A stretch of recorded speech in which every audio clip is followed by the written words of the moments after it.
دنیا میرے نبی کے زمانہ نبی کا ہے۔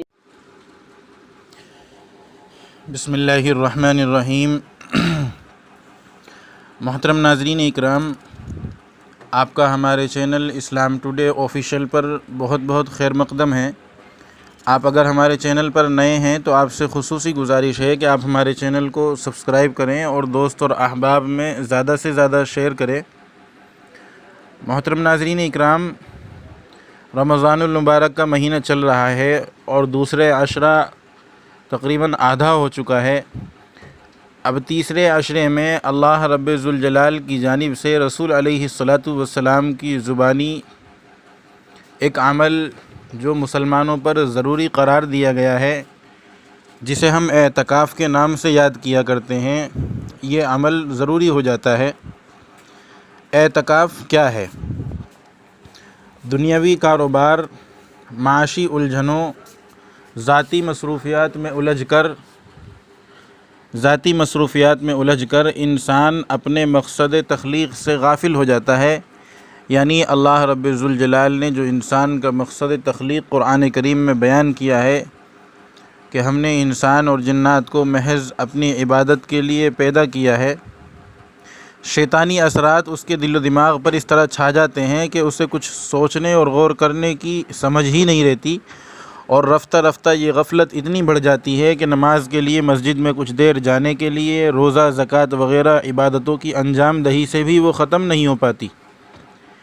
اسی لیے اللہ رب ذوالجلال کا شاہانہ جاہ و جلال جہاں اس کے دربار میں پڑھنے سے مانع ہوتا ہے، وہیں ارحم الراحمین کی رحمت بے کرا فکر مندوں کے لیے امید کے دیے جلاتی ہے، اور اسی جذبہ، اسی عشق، اسی امید کا نام اعتکاف ہے۔ واقعہ یہ ہے کہ رمضان المبارک کے متبرک اور مسعود اوقات کی قدر اعتکاف کے بغیر کامل طور پر نہیں ہو سکتی۔ چنانچہ حضرت عبداللہ ابن عباس نبی کریم صلی اللہ علیہ وسلم کا یہ ارشاد نقل فرماتے ہیں کہ معتکف گناہوں سے محفوظ رہتا ہے اور اسے ان تمام نیکیوں کا جنہیں وہ اعتکاف کی وجہ سے انجام نہیں دے سکتا اتنا ہی بدلہ عطا کیا جاتا ہے جتنا نیکیاں کرنے والے کو ملتا ہے۔ ایک دوسری حدیث میں نبی علیہ الصلاۃ والسلام کا یہ ارشاد نقل کیا گیا ہے کہ جو شخص اللہ رب ذوالجلال کی خوشنودی کی تلاش میں ایک دن کا اعتکاف کرتا ہے تو اللہ اس کے اور جہنم کے درمیان 3 ایسی بڑی خندقیں حائل فرما دیتے ہیں جو دنیا جہاں سے زیادہ چوڑی اور وسیع ہیں۔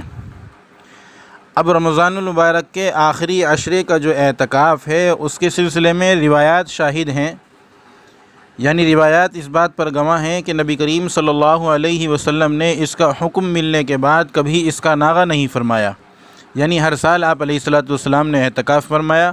اور ایک روایت میں آتا ہے کہ رمضان المبارک کے جس شخص نے رمضان المبارک کے 10 دنوں کا اعتکاف کیا اس کو 2 حج اور 2 عمرے کا ثواب عطا کیا جائے گا۔ حدیث پاک کے الفاظ ہیں من اعتکف 10 فی رمضان کان کحجتین و عمرتین۔ کتنی معمولی قربانی پر اللہ رب ذوالجلال کس قدر عظیم انعام سے نوازتا ہے۔ اب مسنون اعتکاف جو ہے رمضان المبارک کے آخری عشرے میں مردوں کے لیے مسجد جماعت میں، یعنی ایسی مسجد میں جس میں جماعت ہوتی ہے، اعتکاف کرنا سنت مؤکدہ علی الکفایہ ہے، یعنی ہر آبادی میں کم از کم کسی ایک شخص کا اعتکاف کرنا سنت مؤکدہ علی الکفایہ ہے۔ اگر کسی ایک شخص نے بھی یہ سنت ادا نہیں کی تو پوری آبادی والے سنت کو چھوڑنے والے ہوں گے، اور اگر آبادی کی کسی بھی مسجد میں ایک شخص بھی اعتکاف کر لے گا تو ساری بستی والوں کی طرف سے سنت کی ادائیگی ہو جائے گی۔